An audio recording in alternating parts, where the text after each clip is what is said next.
Good evening. What you will hear tonight is something very special, something unique. Anton Bruckner was one of the greatest symphonists that ever lived. Some people even think he was the greatest. What made him so great? Well, he wrote 9 symphonies, but that's not so much compared to Joseph Haydn, who wrote 104. Mozart wrote 41 symphonies, and Bruckner only 9. But also Beethoven wrote 9 symphonies. 9 seems to be a sort of enchanted number for symphonists. Mahler also wrote 9 symphonies. Many other people who wanted to reach this number tried to reach 9 but didn't make it. 9 is a magic number. Bruckner did not even could not finish his 9th symphony. He died before he could finish the last movement. So the 8th symphony that we are playing tonight is his last completed symphony, and he considered it his greatest symphony. And it is remarkable that this symphony that he considered his greatest did cause him so much pain. He worked on it for a long time, and when it was finished, he sent the score to a conductor that he knew very well and who he admired very much, Hermann Levy, who had played wonderful performances of his 7th symphony. So he would think that now his very greatest achievement would land into the right hands when it came to Hermann Levy. But Hermann Levy could not understand the music. He didn't reply. For a long time he was silent, and he didn't know what to do with the symphony. He didn't understand it. It was so remarkable, so new, so different. The 7th symphony that he had performed so nicely started with a wonderful melody.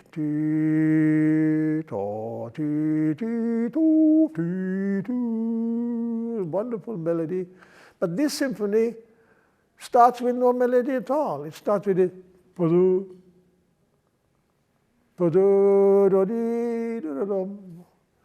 is that? Hermann Levy didn't know what to do with it. What is that? No melody. So he sent the symphony back and let a friend tell Bruckner, I don't know what to do with it, so I cannot perform it. And Bruckner was, of course, devastated. It caused him a nervous breakdown. But what he did 3 years later, he was ready to present a revised version. He had changed something in the first movement. Instead of a big, grandiose finale in C major, he had made a soft ending, stopping in some resignation.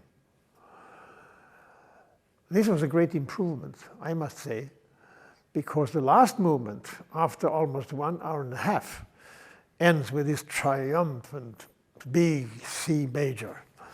It goes almost for a whole minute. You hear this chord with lots of lively melodies competing for the sound. So the first movement cannot be like that. It must be something different. The first movement ends tiridum, tiridum, tiridum, tiridum, dying away. Otherwise, the first movement is a grandiose movement, and this ta-doom is just the start of a wonderful development melody.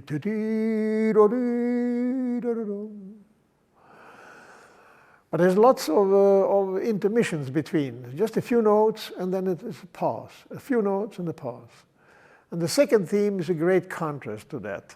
Very melodious. Very,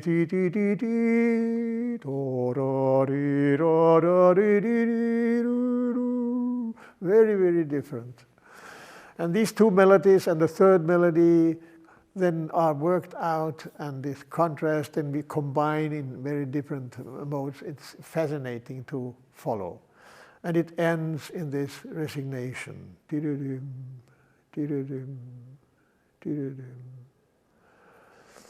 Regularly, the second movement of a symphony is a slow movement.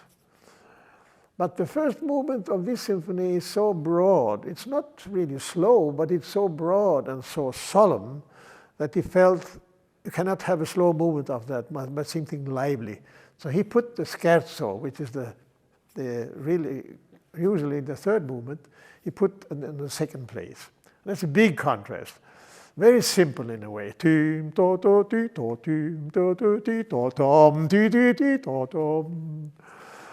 He called this theme well, difficult to translate, but in Germany, you know, they have a symbol of a very simple peasant, der deutsche Michel. And there's a long story about how he came to be mentioned, to be called Michel. But he was sort of the prototype of a very simple but happy man. And this theme is very simple. And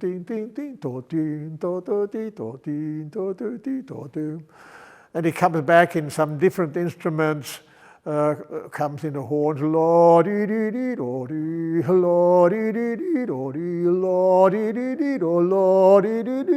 worked on this simple melody.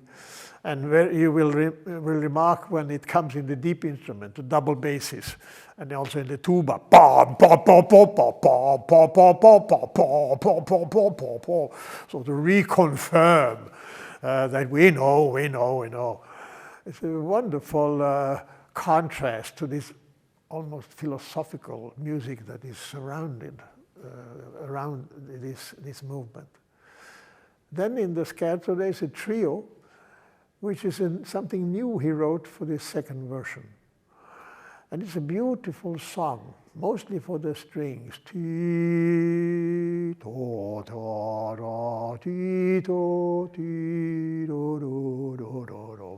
the accompaniment is very simple by plucked strings. Plum, plum, plum, plum, plum, plum. Very, very simple. But of course developed in a beautiful fashion. And very surprisingly, at the end of the first section, you heard 3 harps. Bruckner and harp, that does not really go well together, you think. He never used harps before. But here you use harp, not only 1 harp, he says, if possible, I want 3 harps. And that is, of course, what we used. 3 harps because, of course, harp is not a very strong instrument. It's a very soft, very beautiful instrument. You cannot play very loud on a harp. Well, if you come close and you have a microphone, of course you can make lots of sound with it. But if you have an orchestra of 100 or more people, the harps are difficult to project. So he wanted it more harps just to have it project well. But I suspect there's another reason. 3 is a holy number for Bruckner. Bruckner was a very pious man. He was almost like a monk. He grew up as a singer in the cathedral of St. Florian in Austria. And he was very attached to the Catholic faith. He was a very pious man, very observant. You can call him naive, but he was a very, very clever person. So he was naive only in his relation to God. God for him was something you could not approach, you can only pray to. And the 3, the Trinity is a symbol for Bruckner. He used the 3 number very, very much. So 3 harps is also a symbol of this. Then comes the slow movement. The slow movement is really the crown of this symphony. It's almost 1/2 an hour long. Longer than most Haydn symphonies, most Mozart symphonies. 1 movement. But it's not the length that makes it so fantastic. It's the beauty of the movement and how the movement develops. It starts with a simple D major chord in a sort of vague rhythm. Ti ti pom pom pom pom pom pom pa, pa, pa. This is the typical Bruckner rhythm, by the way. It's a combination of 2 and 3. 1, 2, 1, 2, 3, 1, 2, 1, 2, 3, 1, or 1, 2, 3, 1, 2, 1, 2, 3, 1, 2. Sort of give some vagueness, you don't know where you really are, you just are in floating around in space. And then comes a melody in the first violin on one note. Ding, ding, ding, ding, ding, ding. So one note crescendo and diminuendo, coming and going. Also in this melody of just a few notes, you have almost eternity, a symbol of eternity. Beginning, climax, and dying away. And the harmonies are changing slowly but impressively. Every bar is a new harmony, every bar is a new revelation, something you don't expect, surprise. It gets more and more beautiful. Then comes the harps with the big chords enlivening the harmonies. And the second theme is something extremely beautiful. It's played by the cello. Bruckner had a special liking for cellos. Perhaps like it because it's so like the human voice, his own voice.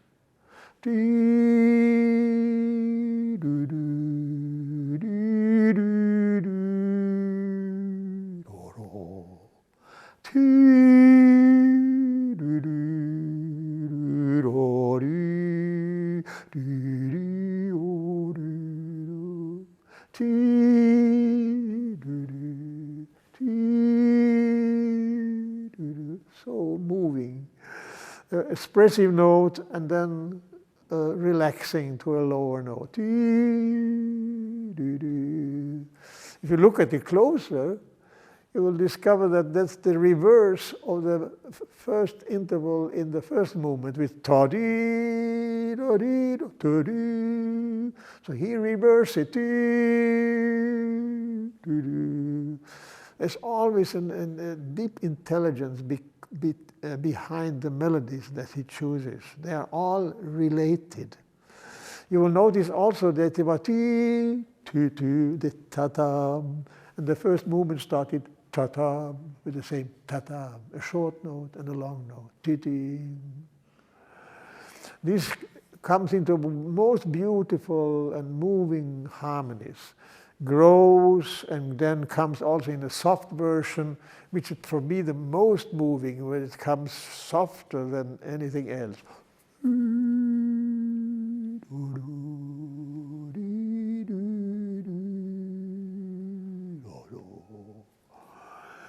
And of course then the growth of it becomes even bigger when it starts so soft. It's also a development as usual, where the harmony, where the melodies are mixed together in the most remarkable fashion. Sometimes you have even 3 melodies at the same time. And at the end, there's a long coda. We call it coda. That's a sort of a last ending. Coda means tail, the end of the end. And here you hear the horns. He had a special liking for the horns, a very romantic kind of sound. He used the horns even in an earlier symphony. For instance, the 4th symphony is really a horn symphony, where the horns play a signal. Tee, too, too, tee, tee, tee, tee, tee. So the romantic call in the woods. And here the horns play all 3 or sometimes all 4 together with the same rhythm that you have in the beginning with the violins. Teen, teen, teen, teen, teen, teen, teen, teen, teen. And this is developed about 2-3 minutes, and with sort of a dialogue between the 4 horns and the violins.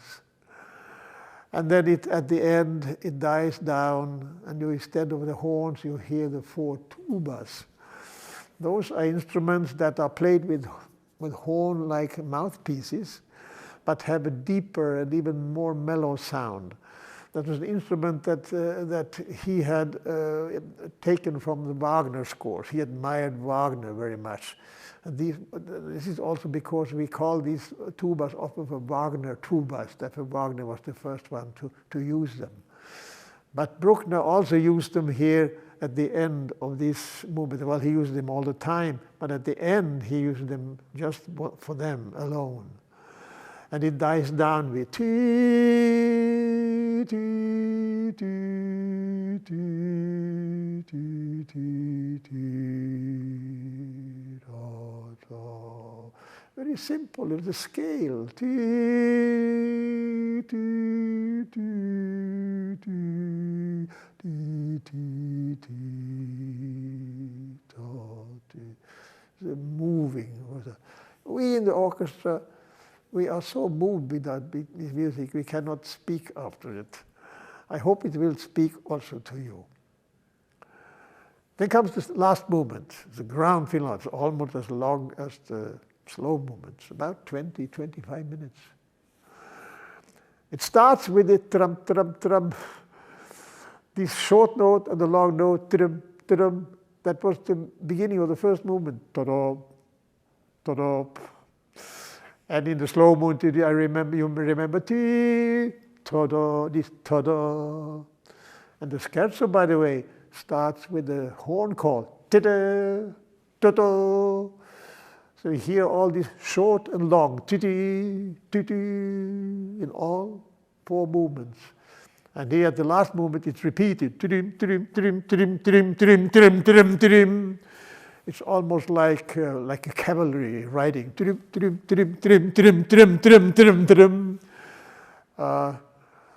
Bruckner lived at times where lots of wars. There were difficult times, so he had, this cavalry in his mind. He heard them when they trained outside Vienna, and that might be inspiring to him for this rhythm. But then comes a melody in the brass. Tidim, tidim, tidim, tidim, tidim, tidim, tadom, tadom, tadim, badadadi, dadadada, like fanfares. Very, very festive music. And you'll notice titi, titi, short note, long note, short note, long note. This is developed in wonderful and ever surprising harmonies. And then comes a second melody, very different, very melodious, long notes. Ti, ti, ti, tu, tu, tu. For those who are listening much to music, perhaps you will recognize this theme. In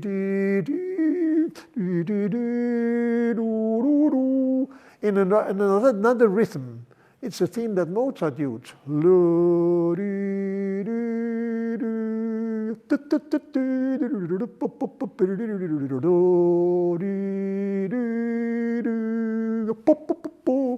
And here in the Bruckner,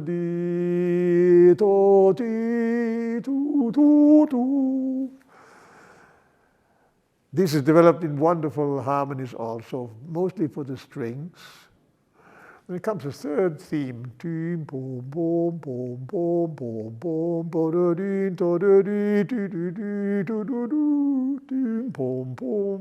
this fashion. And combining with these 3 melodies, he builds an enormous movement. It's very fascinating to listen to it. And if you remember this, you can hear it in many, many places in different instruments. Often in the brass, often in the strings also, often in canon, between second violin and first violin, second violin and viola. Tu-du, tu-du, tu-du, you hear it all everywhere. And then comes the end of the end, a coda again, the end of the end. And it starts very solemn. It says in the score, ruhig, which means tranquillo, very calm. And the tempo is very, very calm. And you hear these melodies that you heard at the cavalry, now very solemn and very soft.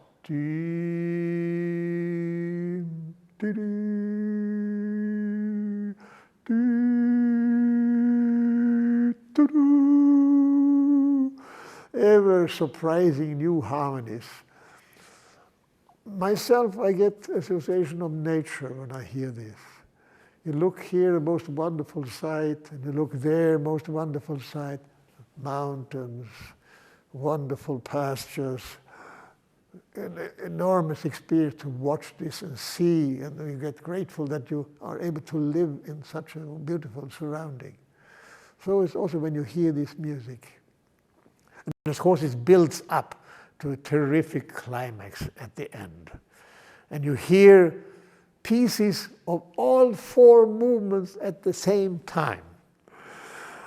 In the basses we hear ta-dam, pa-din, ta-din, ta-da-dam, ta-din, ta-din, ta-da-dam, which is from the first movement. Now in the major, not in the minor, but in the major. And you hear in the trumpets and the flutes, you hear the second movement, lam, pam, pam, pim, pam, pa, pam, pam, pam, pam. A little bit for tim, tim, tim, tim, pam. Little variation. And in the third movement you hear the horn. Tim, tim, tim, ta-dum. Tim, tam, pam, pa-dum. And in the last movement you hear also in the brass. Tim, tidim, tim, tidim. This is the most exciting way of ending a symphony, to pull together everything that was happening for almost 1 hour and a half. You hear all these melodies at the same time. For the most listener, you will not hear all these four themes at the same time. It's difficult. You have to have a little bit analytical mind and remember these themes very well. But you certainly will hear the theme in the tenors and basses and the trombone. Tadim, tadim, taradum, tadim, tadim, taradum. Easy to hear, and you must be able to hear also the trumpet and so lan, tin, tan, tan, tam, tin, tan, tan, tan, tam, ti, ta-ta-ta-ta-ta-tam, pam. It's easy to hear. And it ends with lim, ta-ta-tam. That was the same three notes that was at the end of the first movement, first theme. He-da-da-dum. So why I mentioned this is to convey the idea of an enormous imagination. That still is not, making new things all the time, but builds on material that is very simple. It's like building a cathedral, especially the cathedrals in the Baltic Gothic. Now we have these small red bricks. Can build an enormous cathedral with small stones. The stones are equal, but the way you put them together makes an enormous edifice. Bruckner could work with small, simple material and make something great. Now, only God can make something from nothing. That's a sort of definition of God. Only God can make something out of nothing. But a great composer and a great artist, a great painter, a great writer, can mind something big out of something simple. And that was what Bruckner wanted to make. His music has a strong sense of mission. It has beautiful moments all along, wonderful melodies, taken per se, they are wonderful. You go from one beautiful moment to another beautiful all the time. But what is most impressive is how one thing develops from what was, and it develops into something new. It's something that is growing. You have a sense you are going into a direction. You are taken by hand and going some places, going to the climax at the end. This is something that he has in common with Beethoven. Apart from Bach, Beethoven, as for the symphonic work, was his great idol. And his musics are in one way very similar to Beethoven's work. There's an enormous willpower behind this music. You are led from beginning to the end with a strong hand and put there. You are not going just to enjoy certain beautiful moments, and also some very shocking, some very exciting, some very terrifying, some very dreamy, some very pious, some very boisterous, some very rebellious. But they are all part of a scheme that you have to follow him unto the end. It's difficult to convey this music in words, but I invite you to listen carefully. You have to have some patience, not to expect a change every second. It cannot come every second, but comes a new harmony every 5 seconds even. You have to have some patience, but let yourself be led through this secure hand until you come to the triumphant end, to the end of the end of this symphony.